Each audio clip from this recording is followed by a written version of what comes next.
आज निवारण के साधन जो रोग के बारे में पढ़ रहे हैं, तो इस रोग के निवारण के क्या क्या साधन है, इसी के बारे में हम लोग सिद्धांत क्या है इसके बारे में पढ़ेंगे।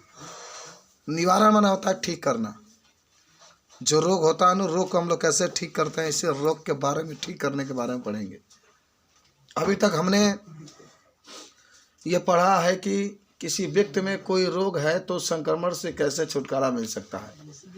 संक्रामक रोगों से छुटकारा पाने की 3 सीमाएं होती है या कठिनाइयाँ होती है। पहली है कि यदि कोई एक बार बीमार हो जाए तो उनके शारीरिक कार्यों को बहुत हानि होती है और फिर पूरी तरह से स्वस्थ नहीं होते। दूसरी है कि उपचार में लंबा समय लग सकता है और अर्थात सही उपचार होने पर भी रोगी को बिस्तर पर लंबे समय तक आराम करना पड़ सकता है। तीसरी ये कि संक्रमित रोगी अन्य व्यक्तियों में रोग फैलाने का स्रोत बन जाए, इससे उपयुक्त कठिनाई और बढ़ जाएगी। इसलिए रोगों का निवारण उपचार से अच्छा है। उपचार में तो ये होता है ना कि आदमी को रोग हो गया तो कैसे ठीक करेंगे, लेकिन एक बात जरूर याद रखना, किसी को रोग होता है तो 3 कठिनाइयाँ होती है। पहला कि रोग को ठीक होने में बहुत अधिक समय लग सकता है, या दूसरा अगर किसी व्यक्ति को रोग हो जाता है तो उसके तमाम प्रकार के जो अंग होते हैं वो कार्य करने में उनकी कठिनाइयाँ होती है। बात समझ रहे हैं। और तीसरा ये है कि अगर किसी को रोग हो गया तो अन्य व्यक्तियों में वो रोग क्या कर सकता है, फैला सकता है। हम रोगों का निवारण कैसे कर सकते हैं, इसके 2 विधि है, एक समान तथा दूसरा होता है विशिष्ट संक्रमण से बचने का समान विधि। रोगी से दूर रहें, इससे इस संक्रामक सूक्ष्म जीवों से बचा सकते हैं। यदि हम उनके फैलने की विधियों को जानते हैं तो हमें बड़ी सुगमता होगी। अर्थात वायु द्वारा फैलने वाले रोग सूक्ष्म जीवों से बचाव के लिए हम खुले स्थानों में न रहें, भीड़ भाड़ वाले स्थानों पर न जाएं, और अगर जल द्वारा अगर रोग होता है तो हम साफ पानी पिए। इसके लिए आप पानी में स्थित सूक्ष्म जीवों को मारने के लिए उपाय कर सकते हैं। रोग वाहक सूक्ष्म जीवों से बचने के लिए हमें साफ वातावरण में रहना चाहिए। ऐसे वातावरण में मच्छर उत्पन्न नहीं होते हैं, अतः संक्रामक रोगों से बचने के लिए स्वस्थता आवश्यक है।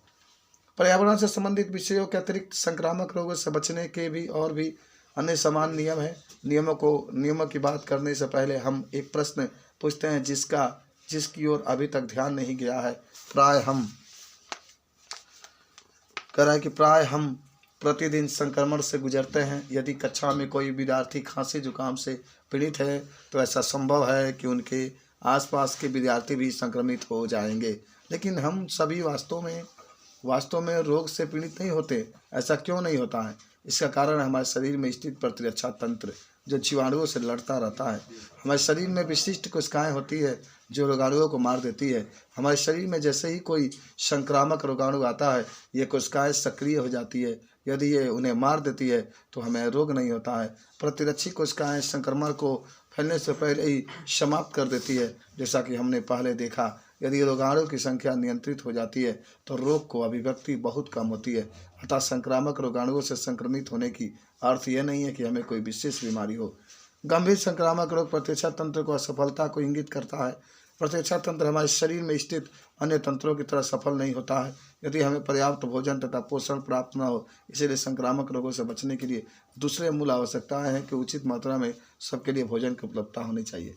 यह संक्रमण से बचने की समान विधियाँ हैं। विशिष्ट विधियाँ क्या है? ये प्रतिरक्षा तंत्र के विशिष्ट गुणों से संबंधित है जो प्राय रोगाणु से लड़ते रहते हैं। इसे समझने के लिए एक उदाहरण लीजिए। इन दिनों सारे विश्व में चेचक नहीं है, लेकिन 100 वर्ष पहले चेचक महामारी बहुत तेजी थी।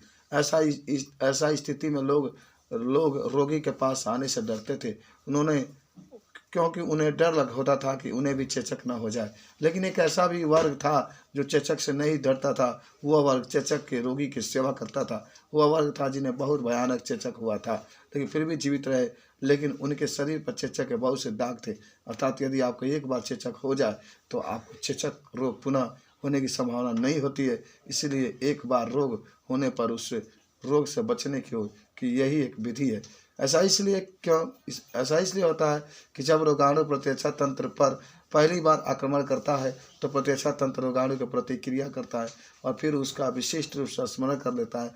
इस प्रकार जब यही रोगाणु या उससे मिलता जुला रोगाणु संपर्क में आता है तो पूरी शक्ति से उसे नष्ट कर देता है। इससे पहले संक्रमण की अपेक्षा दूसरा संक्रमण शीघ्र ही समाप्त हो जाता है। यह प्रतिरक्षाकरण के नियम का आधार है। इसी को हम लोग प्रतिरक्षीकरण कहते हैं। अब हम कह सकते हैं कि टीकाकरण का सामान्य नियम यह है कि शरीर में विशिष्ट संक्रमण प्रविष्ट कराकर प्रतिरक्षा तंत्र को मूर्ख बना सकते हैं। वह उन रोगाणुओं को नकल करता है जो टीके के द्वारा शरीर में पहुँचे हैं। ये वास्तव में रोग नहीं करते, लेकिन यह वास्तव में रोग करने वाले जीवाणुओं को उसके बाद रोग से हमारे शरीर को क्या करते हैं, रोकते हैं।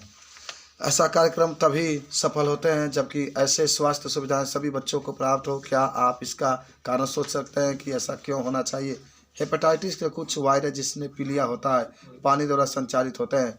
हेपेटाइटिस ए के लिए टीका उपलब्ध है, लेकिन देश के अधिकांश भागों में जब बच्चों की आयु 5 वर्ष हो जाती है तब तक यह हेपेटाइटिस ए के प्रति प्रतिरक्षा हो चुका होता है। इसलिए इसका कारण है कि यह पानी के द्वारा वायरस के प्रभाव में आ चुका हो। इन परिस्थितियों में क्या आप टीका लगवाएंगे? टीका की बात आप करेंगे तो हमारे देश के प्रधानमंत्री का बहुत गरीबों पर आशीर्वाद रहा है कि हमारे देश के जितने भी गरीब लोग हैं, जिसको भी कोरोना का कहर हो सकता है, उसके लिए उसने घर घर जा कर के टीका का ऐलान किया गया है कि घर घर जाकर आप टीका लगाएंगे। टीका का देख लो शक्ति क्या होती है। अगर एक बार टीका आपके शरीर में लगे, यार इधर देखो ऊपर देखो, एक बार अगर टीका लग गया शरीर में कोरोना वायरस का जो वैक्सीन लग रहा है, वैक्सीन माने टीका होता है, वैक्सीन अंग्रेजी शब्द है, टीका हिंदी शब्द है। अगर किसी व्यक्ति को एक बार अगर वैक्सीन लग गया तो ज़िंदगी में आपको कभी कोरोना नहीं हो सकता है। क्यों नहीं हो सकता है? क्योंकि जब भी कोरोना हमारे शरीर के अंदर एंट्री करेगा, वह जो टीका लगाया गया वो तुरंत कोरोना वायरस को नष्ट कर देगा। हमारा शरीर कोरोना वायरस से बच सकता है, इसीलिए टीका लगाया जा सकता है। जिसको टीका लगा दिया गया है उसको कोरोना हो ही नहीं सकता है। 99% नहीं हो सकता है, 1% दुर्भाग्य तरीके से हो भी सकता है। समझ रहे बात को? इसीलिए आपको याद होगा कि मैंने कोई देश का नाम बताया था जहाँ पर ये कहा गया था कि जिसका भी वैक्सीन लग चुका है वो आप कभी भी मास्क नहीं लगाएंगे, क्योंकि आपको अगर मास्क लगाते हैं तो आपको पर सख्त कानून की तरह कार्रवाई भी की जा सकती है। तो अब मुख्य रूप से क्या रहा इसका कि आज हम लोग जो पढ़े, हम लोग ये पढ़े, देखो चेचक जिसको हो जाता है नहीं, एक बार चेचक हो गया तो दोबारा नहीं होता है, समझिए, लेकिन दाग पड़ जाते हैं। तो ये हमें क्या सिखा रहा है? हमें ये सिखा रहा है कि हमें रोग के उपचार से अच्छा है रोग का निवारण। अच्छा, उपचार क्या होता है ना? उपचार की बात होती है जब रोग हो जाता है तब उसके उपचार की जाती है। जब आदमी को रोग हो गया तब उपचार की जाती है। और निवारण का मतलब क्या हुआ? रोग हुआ ही नहीं और आप बच गए, बचने का पूरा प्रयास करते हैं। जैसे किसी को कोरोना वायरस हो गया तो जाकर के इलाज कराएगा तो उसको उपचार कहते हैं। आप पहले ही आप मास्क लगा लीजिए, पहले ही आप जहाँ भीड़ भाड़ वाले इलाके वहाँ पर मत जाइए, पहले ही आप कहीं बच के रहिए, पर्यावरण प्रदूषण से बच के रहिए, तो आपको इसको निवारण करता है, आपको तो ये होगा ही नहीं। अच्छा देखो, जिंदगी में रोग तभी होता है ना जब हम उसकी ओर आकर्षित होते हैं। आप दूषित जल पिएंगे, दूषित आप वातावरण में रहेंगे, गंदगी वाले क्षेत्रों में ज़्यादा रहेंगे तो वहाँ बीमारी की संभावना अधिक होती है। हम लोग बीमार बहुत ज़्यादा जल्दी होते हैं, सब चिमनी की वजह से है। इतना ज़्यादा इसमें क्या कार्बन डाइऑक्साइड गैस में निकलता है, धुआं निकलता है जो हमारे शरीर को बहुत नुकसान पहुँचाता है। नमस्ते। इसीलिए क्या करते हैं ना, हमें अपने शरीर को बचाने के लिए पूरा मास्क वगैरह पूरा जो होता है, जितना भी चीज़ें होती है उसको लगाना चाहिए। अब देखो ध्यान से, टीका का मतलब होता है, आपको होता नहीं, थोड़ा सा टीका के बारे में जानते हैं? टीका तो थोड़ा सा एक लाइन लिख लीजिए, टीका वैक्सीन जिसको कहते हैं। वो तो प्रतिरक्षा तंत्र आपको दिखाए थे ना। प्रतिरक्षा तंत्र हमारे शरीर के अंदर पाया जाता है जो हमें शरीर को रोगों से लड़ने की शक्ति देता है। जब कोई भी सूक्ष्म जीव हमारे शरीर के अंदर प्रवेश करता है तो जो वह प्रतिरक्षा तंत्र होता है हमारे को शरीरों को, हमारे जो रोग होता है उसको नष्ट कर देता है। तो लिखो टीका के बारे में, लिखो टीका एक विशिष्ट पदार्थ से बनाया जाता है। टीका एक विशिष्ट पदार्थ से बनाया जाता है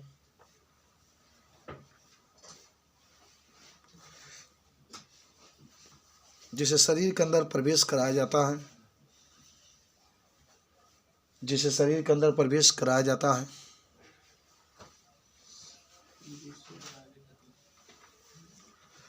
शरीर के अंदर प्रवेश कराया जाता है और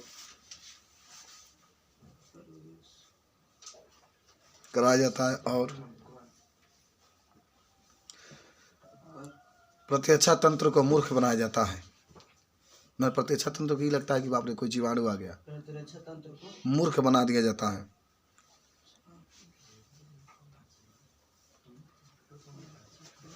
और प्रतिरक्षा तंत्र को मूर्ख बना दिया जाता है।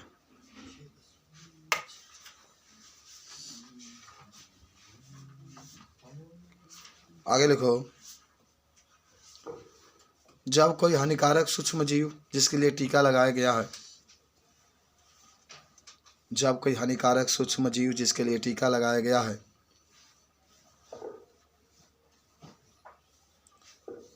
वो हमारे शरीर के अंदर प्रवेश करता है, जब कोई हानिकारक सूक्ष्म जीव जिसके लिए टीका लगाया गया है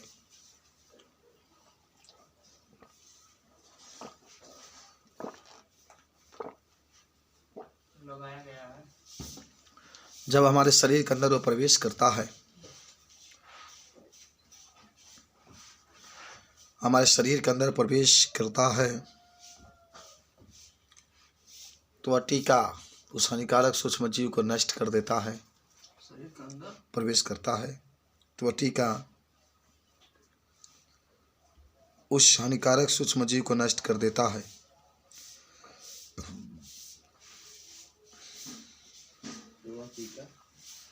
हानिकारक सूक्ष्म जीव को नष्ट कर देता है और हमारा शरीर रोगों से बच जाता है, और हमारा शरीर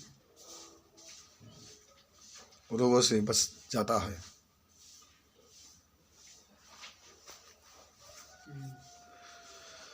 नीचे लिखो, कुछ टीकों को मुख के द्वारा पिलाया जाता है,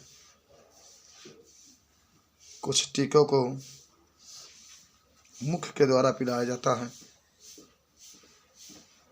कुछ टीकों को मुख के द्वारा पिलाया जाता है।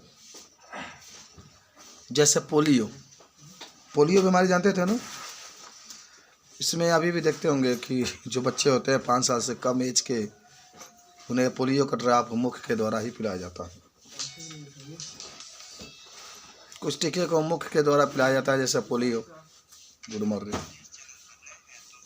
नेक्स्ट लिख लो, कुछ टीकों को सुई के द्वारा शरीर के अंदर प्रवेश कराया जाता है, कुछ टीके को सुई के द्वारा शरीर के अंदर प्रवेश कराया जाता है।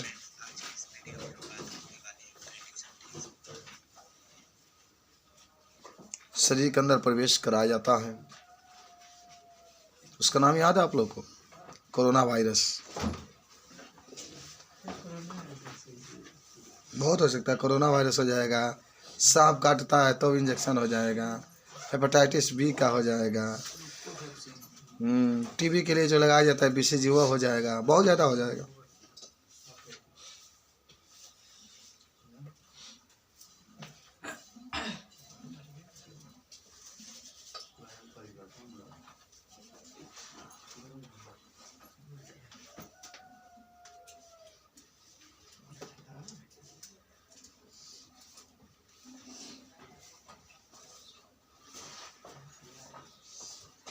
नमस्ते सर जी। नमस्ते।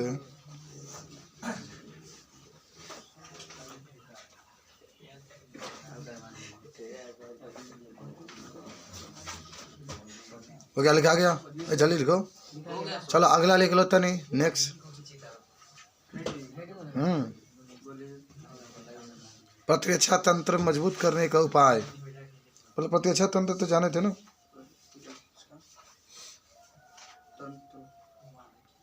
मजबूत करने का उपाय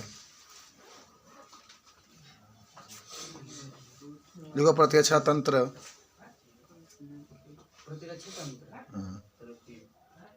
प्रतिरक्षा तंत्र हमारे शरीर को रोगों से लड़ने की शक्ति प्रदान करता है।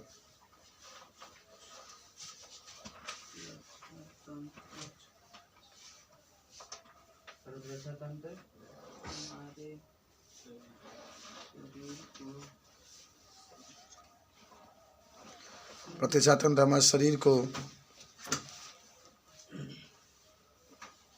रोगों से लड़ने की शक्ति प्रदान करता है।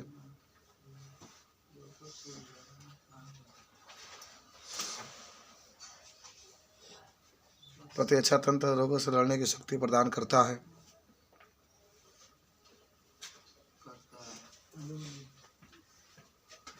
नेक्स्ट लिखो,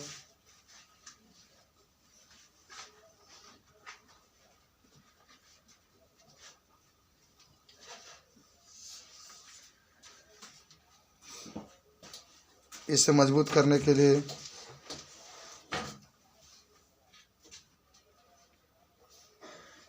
इसे मजबूत करने के लिए हमें संतुलित भोजन करना चाहिए। संतुलित भोजन करना चाहिए, योगा करना चाहिए, योगा करना चाहिए,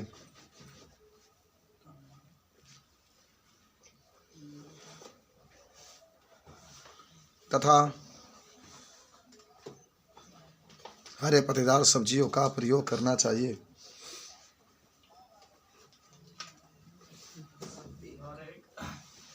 हरे पत्तेदार सब्जियों का प्रयोग करना चाहिए। मांस वगैरह, अंडा वगैरह खाना चाहिए।